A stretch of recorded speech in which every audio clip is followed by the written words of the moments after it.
সবাইকে আমন্ত্রণ কুল স্পোর্টস 24-এ। এতক্ষণ শিরোনাম শুনছিলেন, আপনাদের সাথে আছি রেজওয়ানুজ্জামান।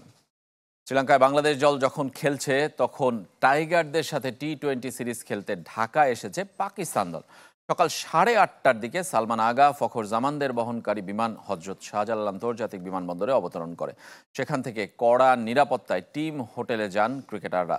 সকালের পর বিকেলে এসেছেন বাকি অংশের ক্রিকেটাররা। বৃহস্পতিবার বিশ্রামে থাকবে সফরকারীরা। শুক্রবার অনুশীলন শুরু। সফরে 3 টি-20 খেলবে বাংলাদেশ এবং পাকিস্তান। 20, 22 এবং 24 জুলাই 3টি ম্যাচই হবে মিরপুরে। সিরিজে বাবর আজম, মোহাম্মদ রিজওয়ান, শাহিন শাহ আফ্রিদির মতো সিনিয়র ক্রিকেটাররা দলে নেই। এবছর ঘরের মাঠে টি-20 সিরিজে বাংলাদেশকে হোয়াইট ওয়াশ করেছিল পাকিস্তান।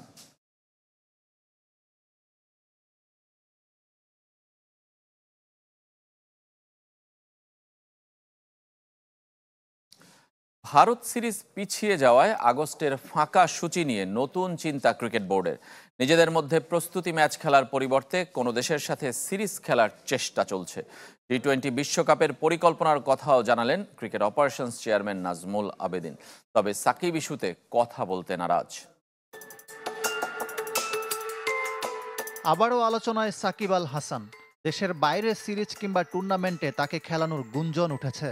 ব্যাপারটা যার পরিষ্কার করার কথা সেই ক্রিকেট অপারেশনস চেয়ারম্যান সাকিবকে নিয়ে প্রশ্ন করায় বিরক্ত। আমরা অনেক দূরে চলে গেছি। Thank you. আপাতত ক্রিক অপসের ভাবনা জুড়ে পাকিস্তান সিরিজ। দল শ্রীলঙ্কা থেকে ফিরে একদিনের বেশি বিশ্রাম পাচ্ছে না। 19 জুলাই অনুশীলন করে পরদিন নামবে প্রথম টি-20 খেলতে।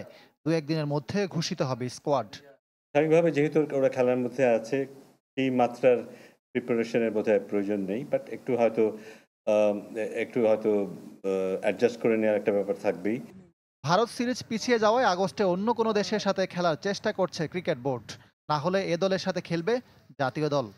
ইন্টারনালি কিছু ম্যাচের আয়োজন করতে পারি কিনা, কারণ এর আগেও আমরা করেছি যেটা জাতীয় দল এই টিমের সাথে খেলেছিল, সেরকম একটা কিছু। এটা ছিল আমাদের আগের একটা পরিকল্পনা, বাট এখন আমরা ভেবে দেখছি যে এর পাশাপাশি কোনো দলের সাথে আমরা খেলতে পারি কিনা, বা বাইরে কোনোখানে গিয়েও খুব অল্প সময়ের জন্য কিছু খেলা যায় কিনা। আগামী বছরের টি-20 বিশ্বকাপের জন্য এখন থেকে পরিকল্পনা শুরু করেছে বিসিবি। এশিয়া কাপ দিয়ে দল, উইকেট বিবেচনায় প্রস্তুতি ও অধিনায়কত্ব চূড়ান্ত করার টার্গেট। ইকরাম হোসাইন, চ্যানেল 24, ঢাকা। ক্রিকেটারদের ফিট থাকার কষ্টকে আনন্দে রূপ দিয়েছিলেন তিনি। দীর্ঘ 6 বছর বাংলাদেশ জাতীয় দলের ফিটনেস ট্রেনারের দায়িত্বে ছিলেন মারিও ভিলাভারায়ন। তার কাছেও বাংলাদেশ অধ্যায় জীবনের স্মরণীয়। 52 বছর বয়সী সুপার মারিও কলম্বোয় স্মৃতিচারণ করেছেন সহকর্মী রেদওয়ান শোয়েবের কাছে। যারা দেশের ক্রিকেটের খোঁজ খবর রেখেছেন তাদের কাছে মারিও ভিলাভারায়ন পরিচিত মুখ। 2014 থেকে 2020 জাতীয় দলের ক্রিকেটারদের সাথে ছায়ার মতো ছিলেন 6 ফিট লম্বা সুঠাম দেহের অধিকারী এই ট্রেনার। জাতীয় দলের কোচিংয়ের সাথে জড়িত কারোর ক্যারিয়ারই ভিলাভারায়নের মতো লম্বা ছিল না। দেশের ক্রিকেটে কতটা অবদান রাখতে পেরেছিলেন ভিলাভারায়ন? আমি একটা স্ট্যান্ডার্ড সেট করতে চেয়েছিলাম যাতে ক্রিকেটাররা নিজেদের ফিটনেস নিয়ে ভাবে এবং খেয়াল রাখতে পারে। পুঁথিগত শিক্ষায়ও আমি গুরুত্ব দিয়েছিলাম। বিশেষত পেসারদের প্রতি বাড়তি যত্ন নিতে হতো ভিলাভারায়নকে। ওয়ার্কলোড ম্যানেজমেন্ট ধারণা মূলত তার হাত ধরেই বিকশিত হয়। আমি মাশরাফি, তাসকিন, ইবাদতদের নিয়ে আলাদা কাজ করেছি। সেই সময়কার ওয়ার্কলোড ম্যানেজমেন্টের সুফল বর্তমানে পাচ্ছে বাংলাদেশ। দেখুন কত শক্তিশালী একটা পেস ইউনিট তৈরি হয়েছে। জাতীয় দল এখন শ্রীলঙ্কায়। প্রিয় শিষ্যদের কাছে ছুটে গেছেন টিম হোটেলে। দেখা করেছেন তাইজুল, মুশফিক, তাসকিনদের সাথে। স্মৃতির পাতায় এখনো অমলিন বাংলাদেশ অধ্যায়। বাংলাদেশে আমি দারুণ সময় কাটিয়েছি। একটা পরিবারের মতো ছিল আমার।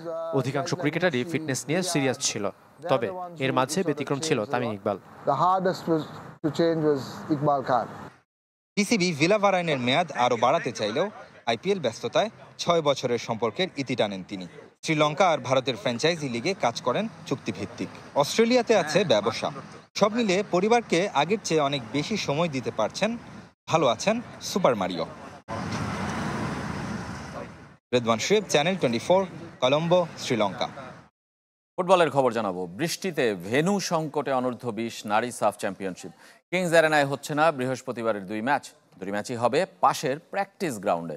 ঢাকার চলমান বৃষ্টি এবং মাঠের বাজে অবস্থায় মূল কিংস অ্যারেনা থেকে ম্যাচ সরিয়ে নিতে বাধ্য হয়েছে আয়োজক সাফ এবং স্বাগতিক বাংলাদেশ ফুটবল ফেডারেশন। একদিন পর আবারও সেই ভুটানের বিপক্ষেই ম্যাচ হচ্ছে বাংলাদেশের। ম্যাচ শুরু হবে সন্ধ্যা 7টায় মঙ্গলবার। যেই দুই দলের প্রথম লেগ অর্ধ হয়েছিল দুই মাঠে। এর আগে দুপুর 3টায় মুখোমুখি হবে নেপাল এবং শ্রীলঙ্কা। দুই ম্যাচের মাঝে একদিনের বিরতি হয়, কোনো দলই অনুশীলন করেনি। হোটেলে রিকভারি সেশনে কেটেছে বাংলাদেশের মেয়েদের। 3 ম্যাচে শতভাগ জয়ে 4 দলের টুর্নামেন্টে টেবিলের শীর্ষে বাংলাদেশ। সামনের ম্যাচের জন্য আমরা অনেকটাই প্রস্তুত, কারণ বৃষ্টির মধ্যেও আমরা খেলছি, তারপরে মাঠ চেঞ্জ হয়েছে, ওখানেও আমরা ভালো খেলছি। সামনের ম্যাচ ইনশাল্লাহ আরও ভালো খেলবো আমরা। দীর্ঘ প্রায় 1 বছর পর শুটিং ফেডারেশনের অ্যাডহক কমিটি দিল জাতীয় ক্রীড়া পরিষদ। তবে সেই কমিটি নিয়ে উঠেছে প্রশ্ন। 19 সদস্যের কমিটিতে সভাপতির দায়িত্ব পালন করবেন স্থানীয় সরকার মন্ত্রণালয়ের সচিব রেজাউল মাকসুদ জাহেদি, সাধারণ সম্পাদক আলেয়া ফেরদৌসি। কমিটির যুগ্ম সম্পাদক আলী হায়দারকে নিয়ে প্রশ্ন সবচেয়ে বেশি। তার নামে সার্চ কমিটির কাছে বেশ কিছু অভিযোগ জমা পড়ায় তাকে বাদ দিয়ে কমিটি ক্রীড়া পরিষদের কাছে দিয়েছিল সার্চ কমিটি। এই কমিটি তাদের দেয়া নয় বলেও জানিয়েছেন সার্চ কমিটির আহ্বায়ক জুবাইদুর রহমান রানা। কমিটিতে 4 জন সাবেক শুটার আছেন। তারা হলেন জিএম হায়দার, ইমরান চৌধুরী, মিটি দেওয়ান ও ইউসুফ মহসিন।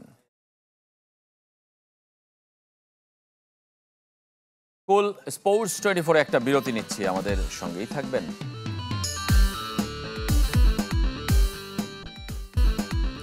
দেখছেন কুল স্পোর্টস 24। আবারও জানিয়ে দিতে চাই শ্রীলঙ্কা বাংলাদেশ সিরিজের খবর। শেষ টি20 চলছে এই মুহূর্তে কলম্বোতে। ব্যাট করছে শ্রীলঙ্কা। সবশেষ সংগ্রহ 4 উইকেটে 63 রান।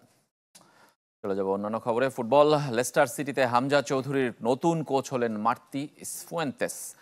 43 বছর বয়সী কোচের সঙ্গে 2 বছরের চুক্তি করেছে চ্যাম্পিয়নশিপের ক্লাবটি। চুক্তির মেয়াদ 1 বছর বাড়ানোর সুযোগ আছে। নেদারল্যান্ডসের রুট ফর নিস্টেলরয়ের জায়গায় তাকে দায়িত্ব দিল লেস্টার। গেল মৌসুমে কুইন্স পার্ক রেঞ্জার্সের দায়িত্বে ছিলেন সিফুয়েন্তেস, যারা কিনা চ্যাম্পিয়নশিপের টেবিলে 15 নম্বরে থেকে মৌসুম শেষ করেছিল। 10 আগস্ট চ্যাম্পিয়নশিপে শেফিল্ড ওয়েন্সডের বিপক্ষে ম্যাচ দিয়ে অভিষেক হবে মার্তি সিফুয়েন্তেসের।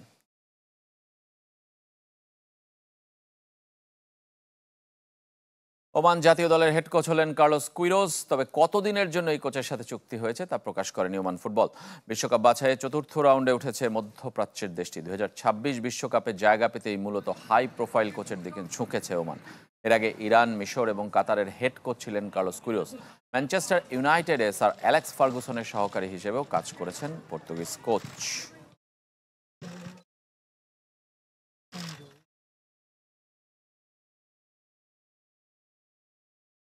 ক্রিকেটের খবর। টেস্ট চ্যাম্পিয়নশিপের পয়েন্ট কাটা গেল ইংল্যান্ডের। পয়েন্ট টেবিলে 2 থেকে 3-এ নেমে গেছে ইংলিশরা।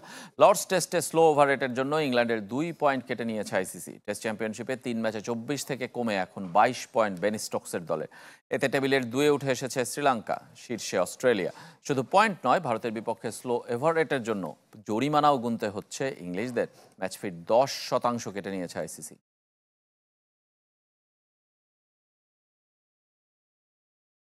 গ্লোবাল সুপার লিগে সাকিব আল হাসানের দল দুবাই ক্যাপিটালসের মুখোমুখি বাংলাদেশের রংপুর রাইডার্স। ব্যাট করছে রংপুর। তাদের সবশেষ সংগ্রহ 1 উইকেটে 31 রান। গায়ানায় টস জিতে ব্যাট করার সিদ্ধান্ত নেয় রাইডার্স। প্রথম ওভারেই ইব্রাহিম জাদরানের উইকেট হারায় রংপুর। আসলে এখনও অপরাজিত বর্তমান চ্যাম্পিয়নরা। এই ম্যাচ জিতলে পয়েন্ট টেবিলের শীর্ষে উঠে আসবে নুরুল হাসানের দল। দুবাই ক্যাপিটালস একাদশে খেলছেন সাকিব আল হাসান। প্রথম ম্যাচে তার অলরাউন্ড নৈপুণ্যে জিতেছিল দুবাই।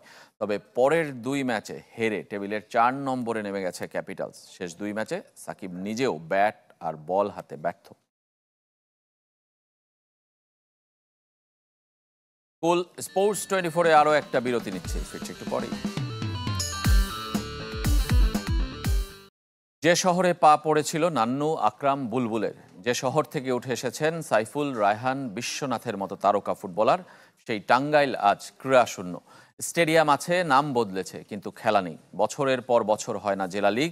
সবার চাওয়া আবারও মুখরিত হবে ক্রীড়াঙ্গন।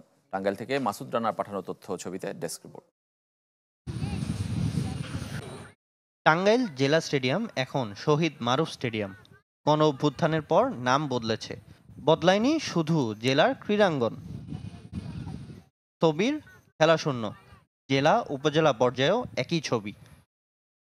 গেল কয়েক বছর ধরে হচ্ছে না ফুটবল ক্রিকেট লিগ, বয়সভিত্তিক দলের কার্যক্রমও বন্ধ। তাই একটা প্রজন্ম মাঠ বিমুখ, উঠে আসছে না নতুন প্রতিভা। আমাদের যে ক্যাম্প ছিল টাঙ্গাইল ফুটবল একাডেমি, এতে এত ফ্যাসিলিটি নাই। বয়সভিত্তিক যে টুর্নামেন্টগুলো এগুলা যদি হয় তাহলে আস্তে আস্তে আস্তে আস্তে আমাদের ফুটবলের যে পাইপলাইন এটা তৈরি হবে। টাঙ্গাইল লিগই হচ্ছে না, সেক্ষেত্রে কিভাবে অন্যান্য মানে যেন আমার আশেপাশের যে গ্রামগুলো আছে, গ্রামের থেকে যে প্লেয়ারগুলো বের হবে ওরা যে টার্গেট ছাড়া। অথচ টাঙ্গাইলে ক্রীড়া ইতিহাস সমৃদ্ধ। মুস্তাক, রঞ্জন, কাকন, উত্তম, পীযূষ, সাইফুল, সাখাওয়াত, আনন্দ, গোবিন্দরা জেলার মাঠ মাতিয়ে জায়গা করে নিয়েছিলেন ঢাকার ফুটবল আর জাতীয় দলে। জেলা লীগ খেলা তারকাদের সংখ্যাটাও কম নয়। ফুটবলে পাকির আলী, মহসিন, জসি, ক্রিকেটে গাজী আশরাফ হোসেন, মিনহাজুল নান্নু, আকরাম খান, আমিনুল ইসলামরা খেলেছেন টাঙ্গাইলের মাঠে। সবার দাবি আবারও ফিরবে খেলা, সচল হবে বন্ধ লীগ। প্লেয়ার তৈরি করতে করতে যদি প্লেয়ার ওর এইজ চলে যায় তখন তো আগ্রহ হারিয়ে ফেলবে। বাংলাদেশ ফুটবল ফেডারেশন যদি আমাদের পাশাপাশি তারা যদি বয়সভিত্তিক যদি এখানে যদি কার্যক্রম করে তাহলে বাংলাদেশের ফুটবলের কিন্তু একটা ভালো নবজাগরণের সৃষ্টি হবে।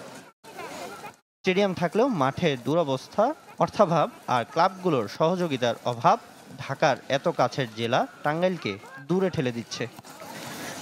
Desk report, channel 24। আরও একবার জানিয়ে দিতে চাই শ্রীলঙ্কা বাংলাদেশ সিরিজের আপডেট। এই মুহূর্তে ব্যাট করছে শ্রীলঙ্কা। শেষ টি-20তে সিরিজ নির্ধারণী ম্যাচ এবং বিপর্যস্ত তাদের অবস্থা। দারুণ শুরু এনে দিয়েছে বাংলাদেশের বোলাররা। 5 উইকেটে 70 রান সবশেষ সংগ্রহ শ্রীলঙ্কা। এর সঙ্গে শেষ করব কুল স্পোর্টস 24-এর এখনকার আয়োজন। খেলা সব আপডেট আর রিপোর্টগুলো দেখতে ভিজিট করুন আমাদের ওয়েবসাইট এবং ফেসবুক পেজ facebook.com/sports24team। ধন্যবাদ সবাইকে সঙ্গে থাকার জন্য।